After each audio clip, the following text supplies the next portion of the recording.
దైవ గ్రంథంలో నుంచి కీర్తనలు 119వ అధ్యాయం మనం ధ్యానం చేస్తూ వచ్చాం. మరి దేవుని కృపను బట్టి దేవుడు మరి బైబిల్ స్టడీలో మంచి తలంపులు మనకు దయచేస్తున్నాడు. రవి బ్రదర్, మరి షడ్ర బ్రదర్, అలాగే గాడ్విన్ అన్న కూడా మనకు బైబిల్ స్టడీలో డిఫరెంట్ టాపిక్స్ మీద మాట్లాడుతున్నారు. గాడ్విన్ అన్న కొంచెం బిజీ ఉండటం వల్ల నేనే మరి కీర్తనలు 119వ అధ్యాయం ధ్యానం చేసుకుందామని. నా వాయిస్ వినిపిస్తుంది కదా? వినపడుతుంది. కీర్తనలు 119వ అధ్యాయము 17వ వచనం నుంచి చదువుకుందాం. కీర్తనలు 119వ అధ్యాయం 17వ వచనం. నీ సేవకుడు నేను బ్రతుకున్నట్లు నా ఎడల నీ దయారసము చూపుము, నీ వాక్యంను బట్టి నేను నడుచుకొందును. 18వ వచనం. నేను నీ ధర్మశాస్త్రమునందు ఆశ్చర్యమైన సంగతులను చూచినట్లు నా కన్నులు తెరువుము. నేను భూమి మీద పరదేశినై ఉన్నాను, నీ ఆజ్ఞలను నాకు మరుగు చేయకుము. నీ న్యాయ విధుల మీద నాకు ఎడతెగని ఆశ కలిగి ఉన్నది, దాని చేత నా ప్రాణము క్షీణించుచున్నది. గర్విష్ఠులను నీవు గద్దించుచున్నావు, నీ ఆజ్ఞలను విడిచి తిరుగువారు శాపగ్రస్తులు. నేను నీ శాసనములను అనుసరించుచున్నాను, నా మీదికి రాకుండా నిందను తిరస్కారమును తొలగింపు. అధికారులు నాకు విరోధముగా సభ తీర్చి మాట్లాడుకుందురు. నీ సేవకుడు నీ కట్టడలను ధ్యానించుచుండును. నీ శాసనములు నాకు సంతోషకరములు, అవి నాకు ఆలోచన కర్తలై ఉన్నవి. ఈ వాక్య భాగంలో మనం గమనించినట్లయితే కీర్తనలు 119వ అధ్యాయము మరి దేవుని వాక్యము గూర్చి రాయబడిందని మనకు అందరికి తెలుసు. ఇది ఒక అక్రోనిక్ పోయం అంటారు. అంటే ఈ యొక్క కీర్తన మరి గ్రీక్ అక్షరాలతో, గ్రీక్లో ఉన్న 22 అక్షరాలు మనం చూసినట్లయితే మొదటి భాగం ప్రతి 8 వచనాలు ఒక గ్రీక్ లెటర్తో స్టార్ట్ అవుతుంది. ఫస్ట్ అలెఫ్ బెత్ అని చదివాం కదా. సో ఈ 17వ వచనం గమేల్ అనే హిబ్రూ పదంతో ఇది స్టార్ట్ అవుతుంది అనమాట. సో యాక్చువల్లీ ఈ కీర్తన ఎలా రూపింపబడిందంటే ప్రతి వచనం, ప్రతి లైన్లో మూల భాషలో గమేల్ అనే పదంతో స్టార్ట్ అవుతుంది. సో ప్రతి లైన్ గమేల్ అనే పదంతో ఆ సాహిత్యం స్టార్ట్ అవుతుంది. సో ఆ విధంగా ఈ కీర్తన రూపొందించబడినది అని మనం చూస్తున్నాం. ఈ కీర్తనలో మనం లాస్ట్ 2 times బైబిల్ స్టడీలో మనం చూసుకున్నప్పుడు మరి దేవుని వాక్యం యొక్క గొప్పతనం గురించి ఈ కీర్తనలో రాయబడింది. దేవుని వాక్యం ఎంత గొప్పది అనేది ఈ కీర్తనలో రాయబడింది. సో మనము కీర్తనలు మొదటి 2 భాగాలు గత 2 వారాల్లో మనం గమనించాం. దేవుని ధర్మశాస్త్రమును అనుసరించి మనం జీవిస్తే మరి అది లాస్ట్ 9 to 16 వర్సెస్లో మనం చూసినట్లయితే it gives us a cleansing. అంటే మనల్ని దేవుని వాక్యం శుద్ధిపరిచేదిగా ఉంటుందని మనం చూసుకున్నాం. మనం ఎప్పుడు దేవుని వాక్యం మనల్ని శుద్ధిపరుస్తుంది అంటే మనం దాన్ని వెతికినప్పుడు, దాన్ని జాగ్రత్తగా చూచుకున్నప్పుడు, when we seek the word of God, when we speak the word of God and when we savour the word of God అనే ఈ 3 పదాల మీద మనం 9 నుంచి 16 వచనాలు మనం చూసుకున్నాం. అంటే దేవుని వాక్యాన్ని వెతికినప్పుడు 9వ వచనంలో మనం చూస్తాం కదా, దేని చేత నా నడతను శుద్ధి చేసుకుందును, నీ వాక్యమును బట్టి జాగ్రత్తగా చూచుకున్నట్టు చేతనే కదా. అంటే when we seek the word of God, జాగ్రత్తగా మనము చూచుకొనినప్పుడు మరి దేవుని వాక్యం మనలో గొప్ప మార్పు తీసుకొస్తుంది అనే మాట మనం చూస్తాం. అంతేకాదు దేవుని వాక్యాన్ని మనం బోధించినప్పుడు 12వ వచనంలో మనం చూస్తే దేవుని వాక్యాన్ని బోధించినప్పుడు లేక నీ కట్టడలను నాకు బోధించుము అనే మాట మనం చూస్తాం. దేవుని వాక్యము బోధింపబడాలి. When the word of God is spoken, అది రెండో మాటగా మనం ఆలోచన చేశాం. దేవుని వాక్యాన్ని మనం బోధించినప్పుడు మరి దేవుని వాక్యాన్ని వివరించినప్పుడు అనే 13వ వచనంలో మనం చూస్తే నా పెదవులతో దాన్ని వివరించును అనే మాట మనం చూస్తాం. So when we seek the word of God, when we speak the word of God. మూడోది when we savour the word of God. Savour అంటే రుచి చూడడం. 14వ వచనంలో మనం చూస్తే దేవుని వాక్యాన్ని మనం రుచి చూడాలంట. ఇక్కడ మనం చూస్తే సేవర్ అంటే నీ శాసనముల మార్గమును బట్టి నేను సంతోషించుచున్నాను. అంటే సంతోషించడం. దేవుని వాక్యాన్ని మనం రుచి చూసి ఎరిగినప్పుడు మనం సంతోషిస్తాం. దేవుని వాక్యాన్ని బట్టి మనం హర్షిస్తాం. వీటన్నిటిని కలిపి ఇంగ్లీష్లో సేవర్ అనే మాటకి రుచి చూడడం అనే మాట మనం చూసుకున్నాం. సో 9 నుంచి 16 వచనంలో మనం దేవుని వాక్యాన్ని when we seek the word of God, దేవుని వాక్యాన్ని జాగ్రత్తగా వెతికినప్పుడు, దేవుని వాక్యాన్ని మనం వివరించినప్పుడు, దేవుని వాక్యాన్ని బట్టి మనం సంతోషించినప్పుడు, హర్షించినప్పుడు, when we seek, speak and savour the word of God అని 3 పదాలు మనం లాస్ట్ వీక్ చూసుకున్నాం. ఈరోజు 17వ వచనం నుంచి మనం చదువుకున్నాం. మరి దేవుడు తన వాక్యాన్ని గురించి ఒక చాప్టర్ అంతా రాయబడింది కదా. దేవుని వాక్యం యొక్క గొప్పతనం, దేవుని వాక్యం ఏం చేస్తుంది మరి ఒక విశ్వాస జీవితంలో, ఒక అవిశ్వాస జీవితంలో, మరి దేవుని వాక్యం యొక్క ప్రాముఖ్యత ఏంటిదని ఈ మాటల్లో మనం చూడొచ్చు. 9 నుంచి 16 వచనాలు మనం గమనించినట్లయితే it talks about cleansing. Cleansing అంటే శుద్ధి చేయడం గురించి 9 నుంచి 16 వచనాల్లో మనం గమనించవచ్చు. దేవుని వాక్యం మనల్ని శుద్ధిపరుస్తుంది. దేని చేత? తన నడతను శుద్ధిపరచుకొందురు అనే మాట. క్లెన్జింగ్ అనే టాపిక్ మీద ఆ 8 వచనాలు మనం ఆలోచన ధ్యానం చేసినప్పుడు మనకు కొత్త తలంపులు కలుగుతాయి. ఇప్పుడు 15 నుంచి 24 వచనాలు మనం గమనించినట్లయితే ఇవి మరి దేవుని వాక్యము ఇక్కడ మనం గమనించినట్లయితే 24th వర్స్లో చివరిలో ఉంది, అవి నాకు ఆలోచనకర్తలై ఉన్నవి. దేవుని వాక్యము మనకి ఆలోచనకర్తలుగా ఉంటాయి. సో ఈ 6 వచనాలు కూడా, 8 వచనాల్లో కూడా మరి ఆలోచనకర్త, how the word of God is a councillor, ఇంగ్లీష్లో కౌన్సిలర్. సో 9 to 16 వర్సెస్లో క్లెన్జింగ్ గురించి రాయబడింది. అంటే ఎలా మరి దేవుని వాక్యాన్ని మనల్ని శుద్ధిపరుస్తారో ఆ విశేషాలు రాయబడ్డాయి. 17 నుంచి 24 వచనాల్లో మనం గమనించినట్లయితే how the word of God counsels, ఏ విధంగా దేవుని వాక్యం మనల్ని మన జీవితంలో ఆలోచనకర్తగా ఉంటుందో ఆ విషయాలు మనం గమనిస్తాం. సో 17వ వచనం మనం చూసినట్లయితే, నీ సేవకుడైన నేను బ్రతుకున్నట్లు నా ఎడల నీ దయారసమును చూపుము, నీ వాక్యమును బట్టి నేను నడుచుకొందును అనే మాట మనం చూస్తాం.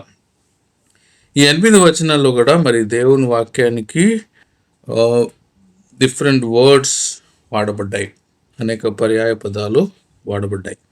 17వ వచనంలో మనం గమనించినట్లయితే నీ వాక్యమును బట్టి అనే మాట మనం చూస్తాం. అంటే దేవుని వాక్యాన్ని బట్టి మనము నడుచుకోవాలి. దేవుని వాక్యం ఎలా చెప్తే దాని ప్రకారం మనం నడుచుకోవాలి అనేది మరి 17వ వచనంలో మనం చూస్తాం. దేవుని వాక్యంని బట్టి మనం నడుచుకోవాలి. 18వ వచనంలో నీ ధర్మశాస్త్రము అనే మాట మనం చూస్తాం. అదేవిధంగా 19th వర్స్లో నీ ఆజ్ఞలు, 19వ వచనంలో లేక 21వ వచనంలో కూడా ప్రతి వచనంలో మనం గమనించినట్లయితే ఈ 8 వచనాల్లో దేవుని వాక్యం గురించి ఒక మాట రాయబడింది. సో అదే మనం చూస్తున్నాం. 17వ వచనంలోనేమో నీ వాక్యము అని రాయబడింది. 18th వర్స్లో నీ ధర్మశాస్త్రము అని రాయబడింది. 19th వర్స్లో నీ ఆజ్ఞలు అని రాయబడింది. 20th వర్స్లో కూడా లేక 21వ వచనంలో కూడా నీ ఆజ్ఞలు ఉంది. 20వ వచనంలో నీ న్యాయ విధులు అనే మాట మనం చూస్తాం. తర్వాత 22వ వచనంలో నీ శాసనములు అనే మాట మనం చూస్తాం. 24వ వచనంలో కూడా నీ శాసనములు, 23వ వచనంలో నీ కట్టడలు అనే మాట మనం చూస్తాం. సో ప్రతి వచనం కూడా ఈ 8 వచనాల్లో దేవుని వాక్యం గురించి మాట్లాడుతూ ఉన్నట్లుగా మనం చూస్తాం. అయితే మరి దేవుని వాక్యం యొక్క గొప్పతనం ఏంటి, లేక దేవుని వాక్యాన్ని బట్టి మనం ఎలా నడుచుకోవాలనేది 8 వచనాల్లో మనం చూస్తాం. How the word of God is a counsellor. ఏ విధంగా మనకు ఆలోచనకర్తగా దేవుని వాక్యం ఉంది అనేది 8 వచనాల్లో మనం చూడొచ్చు. 17వ వచనంలో మనం చూస్తే దేవుని వాక్యం నడిపించేదిగా ఉంటుంది అనే మాట మనం చూస్తాం. దేవుని వాక్యాన్ని బట్టి మనం నడుచుకోవాలి, ఏ మార్గంలో వెళ్ళాలి అనేది దేవుని వాక్యం చూపిస్తుంది. మనల్ని నడిపించేది దేవుని వాక్యం అనే మాట మనం చూస్తాం. నీ స్వబుద్ధిని ఆధారం చేసుకొనక నీ పూర్ణ హృదయంతో యెహోవా యందు నమ్మిక ఉంచు. మనం దేవుని యందు నమ్మిక ఉంచి ఈ లోకంలో నడిచినప్పుడు, మరి దేవుడు అంటే మరి యేసుక్రీస్తే వాక్యమై ఉండి శరీరధారిగా ఈ లోకానికి వచ్చాడు. మరి ఆయనను ఆశ్రయించినప్పుడు ఆయన వాక్యం మనల్ని నడిపిస్తుంది. The word of God is a counsellor. మనకు ఆలోచనకర్తగా మనం నడిపించేదిగా ఉంది అనే మాట మనం చూస్తాం. రెండవది మనం 18th వర్స్లో మనం చూస్తే నీ ధర్మశాస్త్రము నందు ఆశ్చర్యమైన సంగతులను చూచినట్లు నా కళ్ళు తెరువుము అనే మాట మనం చూస్తాం. అనేక సార్లు ఈ లోకంలో మనం నడిచినప్పుడు, ఈ లోకంలో మనం జీవించినప్పుడు many times we cannot see the things God has prepared for us. దేవుడు మనకు సిద్ధపరిచిన కొన్ని విషయాలు మనము చూడలేని వారంగా ఉంటాం. నూతన నిబంధనలో ఒక వచనం ఉంది కదా, ఈ లోక సంబంధమైన దేవత వారి మనోనేత్రములకు గుడ్డితనము కలుగజేసాననే మాట మనం చూస్తాం. అయితే దేవుని వాక్యం మనల్ని ఎలాగో నడిపిస్తుంది. How it is a counsellor in our life. మన జీవితంలో ఏ విధంగా ఆలోచనకర్తగా ఉంటుందంటే, మన కన్నులు తెరిచి మరి దేవుని మార్గాలు, మరి దేవుని ఆశ్చర్య సంగతులను చూచినట్లు మనకు సహాయం చేస్తుంది. మరి అదే మరి ఈ కీర్తనకారుడు మరి ప్రార్థన చేస్తున్నాడు, లేక హీస్ రిక్వెస్టింగ్, నీ ధర్మశాస్త్రంలోని ఆశ్చర్య సంగతులను చూడడానికి నాకు నా కన్నులు తెరుము అనే మాట మనం చూస్తున్నాం. సో దేవుని ధర్మశాస్త్రంలో ఉన్న ఆశ్చర్య కార్యాలను చూడాలంటే మన కన్నులు తెరవబడాలి. మన కన్నులు తెరవబడి మరి దేవుని వాక్యంలో రాయబడిన ఆశ్చర్య సంగతులను మనం చూడగలుగుతాం. దట్స్ హౌ మరి ఆలోచనకర్తగా మరి దేవుని వాక్యం మనల్ని నడిపిస్తుంది.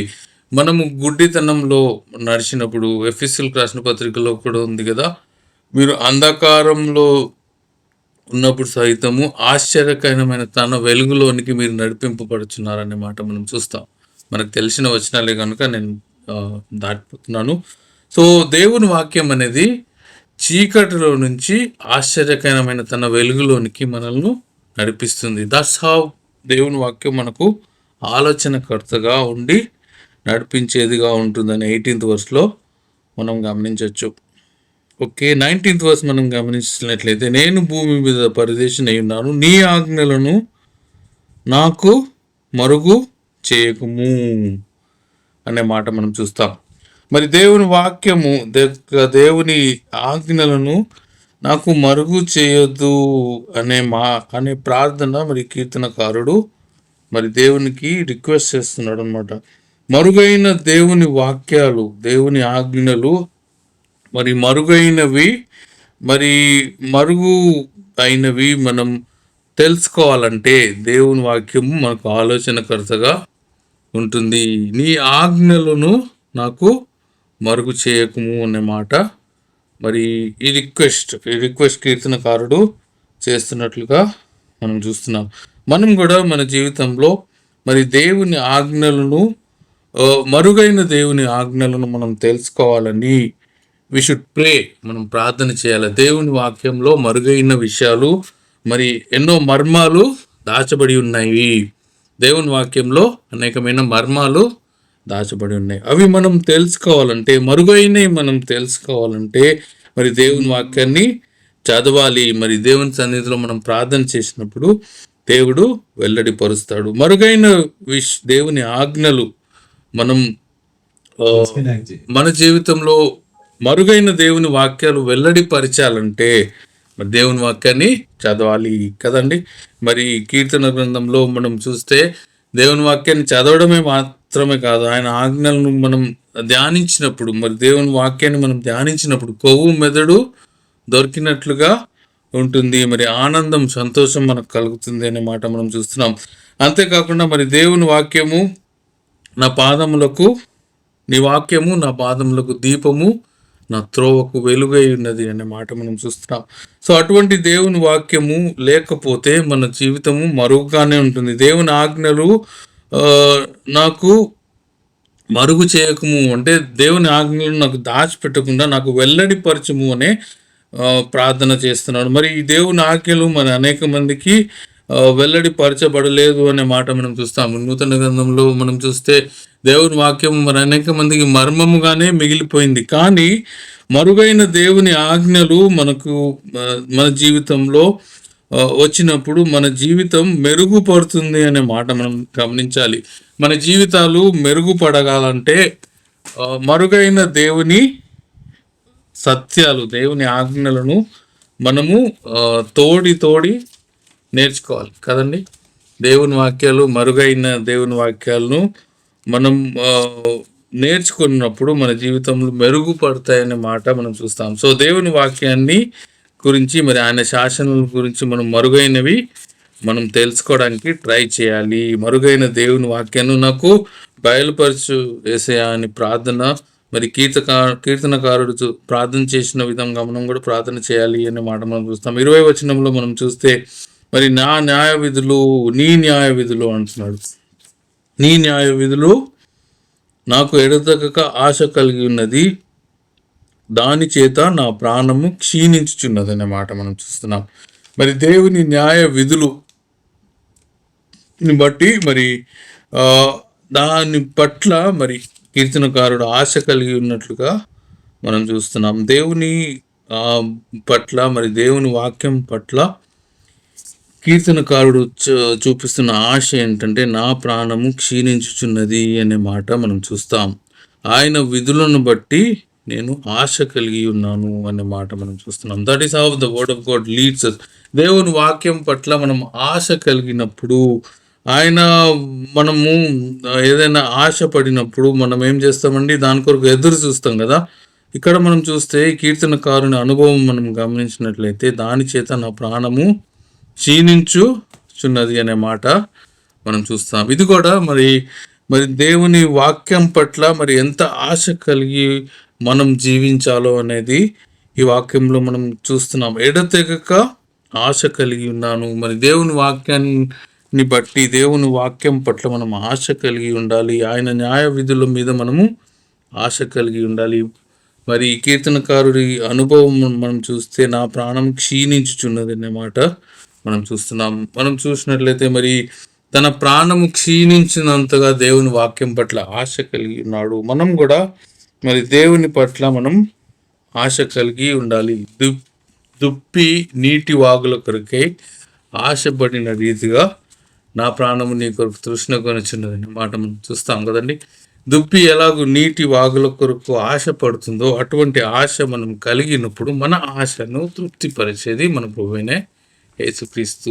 మరి సమరయ స్త్రీతో మాట్లాడుతూ యేసుక్రీస్తు అంటాడు కదా, ఈ నీళ్లు త్రాగిన వాడు ఇంకా మరి ఎప్పటికీ దాహము చెందడు అనే మాట చూస్తున్నాం. దేవుని వాక్యం మరి అటువంటి తృప్తి మనకు దయచేసేదిగా ఉంది. ఆ విధంగా మనల్ని ఆలోచనకర్తగా మన జీవితంలో మరి కౌన్సిలర్స్ ఎలా అయితే వారి యొక్క అడ్వైస్ ఇచ్చి మనకు తృప్తిపరుస్తారో, మరి సంశయమైన పరిస్థితిలో మరి దేవుని వాక్యం కూడా అటువంటి నీళ్లు, మరి మనం ఎప్పుడు ఇకను దాహము పొందినటువంటి నీరు వంటిది అనే మాట మనం చూస్తున్నాం.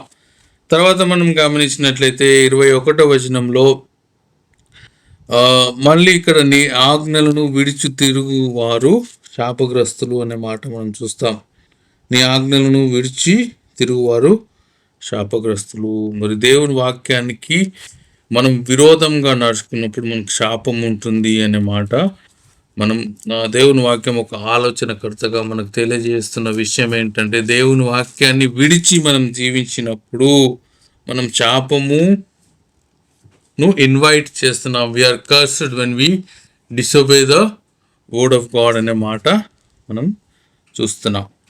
22వ వచనంలో మనం గమనించినట్లయితే నీ శాసనములను అనుసరించుచున్నాను అనే మాట మనం చూస్తాం. 22nd వర్స్లో నేను నీ శాసనములను అనుసరించుచున్నాను, నా మీదికి రాకుండా నిందను తిరస్కారమును తొలగింపుము అనే మాట మనం చూస్తున్నాం. 23వ వచనం మనం చూస్తున్నట్లయితే అధికారులను నాకు విరోధముగా సభ తీర్చి మాట్లాడుకొందురు, నీ సేవకుడు నీ కట్టడలను ధ్యానించుచుండును అనే మాట మనం చూస్తున్నాం. సో ఈ 3 వచనాలు మనం గమనించినట్లయితే 21, 22, 23 వచనాల్లో మనం గమనిస్తే దేవుని వాక్యాన్ని నిరాకరించినప్పుడు లేక ఆయన శాసనాలను మనం అనుసరించుకుంటున్నప్పుడు ఏమి జరుగుతుందో మనం ఈ వచనాల్లో గమనిస్తాం. 21st వర్స్లో ఒకవేళ దేవుని వాక్యాన్ని మనం నిరాకరిస్తే, దాన్ని విడిచిపెట్టి మన ఇష్టానుసారంగా మనం జీవిస్తే మనం శాపగ్రస్తులం అవుతామని, మరి ఆయన ఆజ్ఞలను తిరస్కారము చేయకుండా మనం జీవించినప్పుడు మరి దేవుని చేత దీవెనలు పొందుతామని, మరి ఈ యొక్క కీర్తనకారుడి యొక్క ఆవేదన ఏంటంటే, నాకు విరోధంగా మాట్లాడువారు మరి నీ కట్టడలను ధ్యానించువారు, మరి నీ కట్టలను నేను ధ్యానిస్తున్నాను అనే మాట మనం చూస్తున్నాం. 23 వర్స్లో మనం చూస్తే నెగిటివ్ ఎఫెక్ట్స్ మన జీవితంలో ఉన్నప్పుడు ఆ నెగిటివ్ ఎఫెక్ట్స్ని మరి దేవుని వాక్యం తీసివేస్తుంది. మొదటిగా మరి శాపగ్రస్తులుగా ఉండకుండా మనల్ని దేవుని వాక్యం తీర్చిదిద్దుతుంది. మనం దేవుని వాక్యానికి లోబడినప్పుడు మనం శాపగ్రస్తులం కాము. అంతేకాకుండా మనకు విరోధంగా తీర్పు మాట్లాడేవారు మరి వారి నుంచి మనం తప్పించబడాలంటే దేవుని వాక్యాన్ని మనం ధ్యానించాలి. దేవుని వాక్యంలో మనం దాన్ని ధ్యానిస్తూ మనం సాగినప్పుడు, దేవుని వాక్యాన్ని మన జీవితంలో నెరవేరుస్తున్నప్పుడు మన జీవితంలో మరి శాపం ఉండదు, తర్వాత నింద ఉండదు. నింద నుండి, తిరస్కారం నుంచి దేవుడు తొలగిస్తాడు అనే మాటలు మరి దేవుని వాక్యం గురించి మనం చూస్తాం. ఆ విధంగా దేవుని వాక్యాన్ని మన జీవితంలో ఆలోచనకర్తగా ఉండి నడిపిస్తుందనే మాట మనం గమనిస్తాం. 24వ వచనంలో మనం చూస్తే వీటన్నిటి వర్సెస్ యొక్క సమ్మరీ, నీ శాసనములను నాకు సంతోషకరములు, అవి నాకు ఆలోచన కర్త అయి ఉన్నవి అనే మాట మనం చూస్తున్నాం. దేవుని శాసనములు లేక దేవుని వాక్యములు మనము గమనించినప్పుడు, వాటి ప్రకారం మనం జీవించినప్పుడు మన జీవితంలో సంతోషం కలుగుతుంది అనే మాట మనం చూస్తాం. అల్టిమేట్గా మరి ఈ 8 వచనాలు ఒక విధంగా మరి ఒక ఆలోచననే మరి వ్యక్తపరుస్తున్నాయి. అవి ఏంటంటే, దేవుని వాక్యము మన జీవితంలో ఆలోచనకర్త కౌన్సిలర్గా ఉండి నడిపిస్తుంది. మన జీవితంలో మరి చీకటి కోణాల్లో మనం వెళ్తున్నప్పుడు అనేక సార్లు ఏమి చేయాలో అర్థం కాని పరిస్థితులు మన జీవితంలో మనం కలిగి ఉన్నప్పుడు, విశ్వాస జీవితంలో విశ్వాసం కోల్పోయినప్పుడు దేవుని వాక్యం మనను ఆలోచనకర్తగా నడిపించేదిగా ఉంటుందనే మాట మనం చూస్తాం. లోకరీతిగా మనం ఆలోచించినట్లయితే కౌన్సిలర్స్ అంటే మరి ఎవరైనా కౌన్సిలింగ్కి వెళ్తారు కదండి, భార్యాభర్తలు కొన్నిసార్లు వివాహ విషయంలోనైతేనేమి, మరి ఏదైనా సమస్య కలిగినప్పుడు మానవులు ఎక్కడైనా స్టక్అప్ అయిపోయినప్పుడు, మన జీవితంలో ముందుకు సాగలేక స్టక్అప్ అయిపోయినప్పుడు we go to a counsellor. మరి ఫ్యామిలీ లైఫ్లో అయితేనేమి, ఇండివిజువల్ లైఫ్లోనైతేనేమి స్టక్అప్ అయిపోయినప్పుడు లోకరీతిగా ఆలోచనకర్తల దగ్గరికి మనం వెళ్తాం.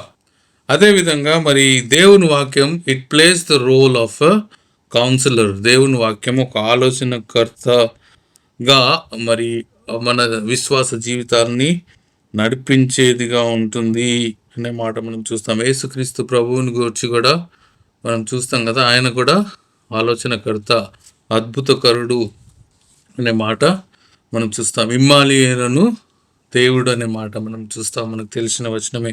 మరి అటువంటి యేసుక్రీస్తు ప్రభువును మన హృదయంలో కలిగినప్పుడు మరి యేసుక్రీస్తు ప్రభువే మరి వాక్య రూపి అయి ఈ లోకానికి, వాక్యమే శరీరధారి అయి ఈ లోకానికి వచ్చిన అనే మాట మనం చూస్తాం కదా యోహాను సువార్తలో. మరి దేవుని వాక్యమే శరీరధారి అయి ఈ లోకానికి వచ్చి యేసుక్రీస్తు రూపంలో ఈ లోకానికి వచ్చాడు. ఆ కల్వరిగిరిలో మరి యేసుక్రీస్తు ప్రభు మనందరి కొరకు సిలువ వేయబడ్డాడు.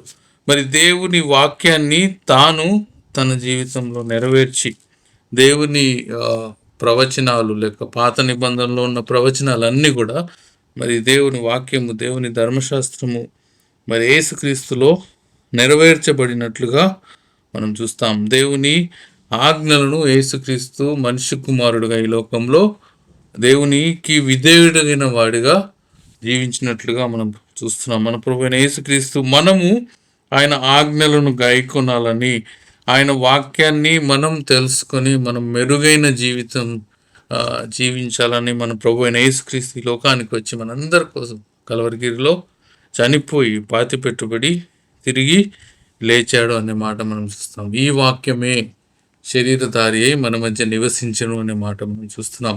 దేవుని వాక్యమే యేసుక్రీస్తు ప్రభువు. మరి యేసుక్రీస్తు ప్రభువే మరి దేవుని ఆత్మ రూపంలో మనలో పనిచేస్తుంది. సో దేవునితో మనం కనెక్షన్ కలిగి ఉండాలంటే దేవుని ఆజ్ఞలు, దేవుని శాసనాలు, మరి దేవుని ధర్మశాస్త్రము, మరి ఆయన యొక్క న్యాయ విధులు, ఆయన శాసనాలు, ఆయన కట్టడాలన్నీ మనం తెలుసుకొని జీవించాలంటే అనుదినం మనం ఆత్మరూపిగా, ఆత్మలో మనం నడుచుకొనినప్పుడు దేవుని వాక్యం మన హృదయంలో పనిచేయాలంటే the spirit of God is the medium. దేవుని ఆత్మ ద్వారా దేవుడు మనతో తన వాక్యము ద్వారా మాట్లాడేవాడుగా ఉంటాడు. ఆ వాక్యం యొక్క గొప్పతనాన్ని మనం చూసుకున్నాం. మరి ఈ వాక్యము మనల్ని సంతోషకరులుగా చేస్తుందని, మన జీవితంలో మరి ఆలోచనకర్తగా మనం ఈ వాక్యాన్ని కలిగి ఉండాలి. మన జీవితంలో కౌన్సిలర్ అంటే మనల్ని నడిపించేదిగా దేవుని వాక్యం ఉండాలి అనే అనుభవాన్ని మరి 8 వచనాల్లో మరి కీర్తనకారుడు సమరైజ్ చేస్తున్నాడు. దేవుని వాక్యము మనము మన జీవితంలో ఈ లోకంలో జీవించినప్పుడు whatever decisions we're taking, మనం ఏవైతే నిర్ణయాలు తీసుకుంటున్నామో వాటన్నిటిలో ఆలోచనకర్తగా దేవుని వాక్యం మనల్ని నడిపిస్తుంది. తన ఆశ్చర్యమైన సంగతులను మనకు తెలియజేస్తుందని 18th verseలో మనం చూస్తాం. అంతేకాదు దేవుని వాక్యము మనకు రివీల్ చేయబడింది, దేవుని వాక్యం మనకు అనుగ్రహింపబడింది అనే మాట మనం చూస్తాం.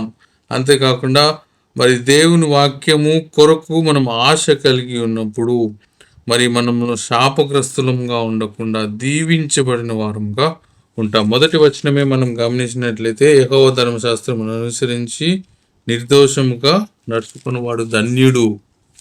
మనం ధన్యమైన జీవితం, బ్లెస్సింగ్ మన జీవితంలో శాపము కాకుండా మరి ధన్యత మనం కలిగి ఉండాలంటే దేవుని వాక్యాన్ని అనుసరించి, ఆయన శాసనాలను అనుసరించి మనము మరి ఈ లోకంలో తిరస్కారము పొందకుండా ఉండాలంటే మరి దేవుని వాక్యాన్ని మనం అనుసరించాలి. మరి అధికారుల చేత మరి విరోధంగా తీర్పు తీర్చకుండా ఉండాలంటే దేవుని వాక్యాన్ని, దేవుని కట్టడాలను మనం ధ్యానిస్తూ దాని ప్రకారం మనం జీవించాలి. మరి దేవుని వాక్యం ఏ విధంగా ఆలోచనకర్తగా మన జీవితంలో ఎవ్రీ స్టెప్లో మనల్ని నడిపిస్తుందో మరి ఈ యొక్క 8 వచనాలు మనం ధ్యానం చేసినప్పుడు మనకు అర్థమవుతాయి. అటువంటి యొక్క కీర్తనకారుని అనుభవాలు కూడా మన జీవితంలో మనం కలిగి మరి దేవుని వాక్యానికి తగిన ప్రాముఖ్యత మనం ఇచ్చి ఆ విధంగా మనం ముందుకు సాగడానికి దేవుడు మనకు సహాయము చేయనుగాక. మరి మన ప్రభువైన యేసుక్రీస్తు కూడా మరి దేవుని వాక్యాన్ని చదివిన వాడుగా ఉన్నట్లుగా మనం చూస్తాం, బోధించిన వాడుగా మరి 12 సంవత్సరాల వయసులోనే మరి దేవుని వాక్యాన్ని మరి ఆ యొక్క మందిరంలో మరి వెళ్ళి చదివినట్లుగా, మరి డిస్కస్ చేసినట్లుగా, దాని ప్రకారం మరి దాన్ని ఆ, ఆ, మరి దేవుని వాక్యాన్ని నెరవేర్చిన వాడుగా యేసుక్రీస్తు ఉన్నాడు కనుక మనం కూడా దేవుని వాక్యంలో ఉన్న అనేకమైన లోతు సత్యాలను నేర్చుకొని మరి దేవుని వాక్యమే మనకు ఆలోచనకర్తగా కలిగి ఈ లోకంలో మనం జీవించినప్పుడు మరి ఎన్నో బెనిఫిట్స్ మనం పొందగలం. దేవుడు ఈ వాక్యం మనం దీవించిన గాక. రవి బ్రదర్ క్లోజింగ్ ప్రేయర్ చేస్తారా? ఓకే, చేద్దాం. అందరికి వందనాలు. ప్రార్థన చేద్దాం. ప్రేమ స్వరూపుడైన మా ప్రియ పరలోకపు తండ్రి, మీ ఘనమైన శ్రేష్టమైన నామానికి మా హృదయపూర్వకమైన వందనాలు, స్తుతి.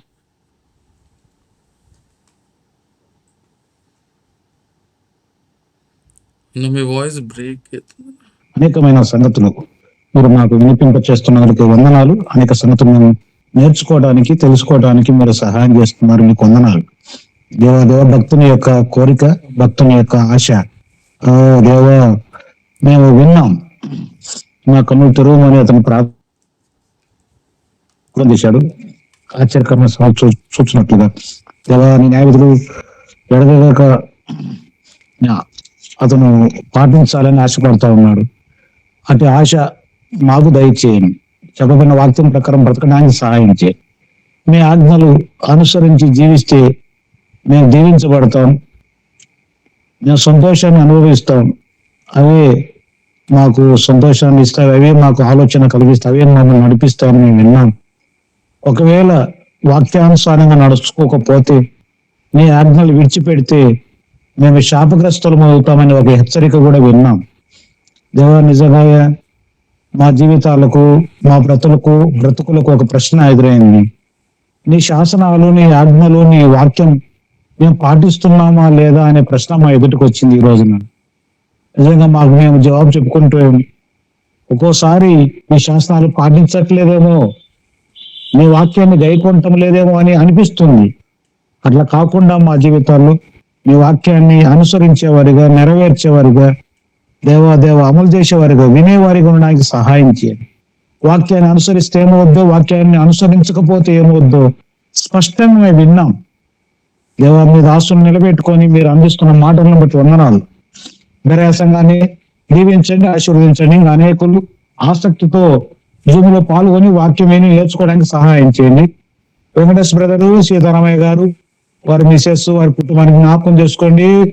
దేవా మరణ పడకలో నుంచి వెంకటేష్ బ్రదర్ మీరు కాపాడారు, డాక్టర్లు చేతులు వేశారు, బాగా 10 రోజులు దాకా బతికి ఉన్నాడు. అది నీ కృప, నీ చిత్తం. సంఘ ప్రార్థన అదేవిధంగా రమేష్ అన్నని బట్టి వందనాలు. రమేష్ అన్న విషయంలో కూడా మీరు అద్భుతకార్యం చేయండి, ఆశ్చర్యకార్యం చేయండి. దేవా మీరే మీ చేతకు అప్పచెప్తున్నాం, మాకు అసాధ్యమైన పని. ఓ దేవ డాక్టర్ల కంటే పరమ డాక్టర్ మీరు సహాయం చేయమని, వేరే సంఘానికి జ్ఞాపకం చేసుకొని సహాయం చేయమని, అన్ని విషయాల్లో తోడుగా ఉండమని. ఓ దేవ పాల్గొన్న షడ్రకనం, రమేష్ అన్న, దేవ హ్యాపీ బ్రదర్ కుటుంబాన్ని మీరు జ్ఞాపకం చేసుకోమని యేసునామములో అడిగి వేడుకొనుచు ప్రార్థిస్తున్నాను మా ప్రియ పరలోకపు తండ్రి. ఆమేన్.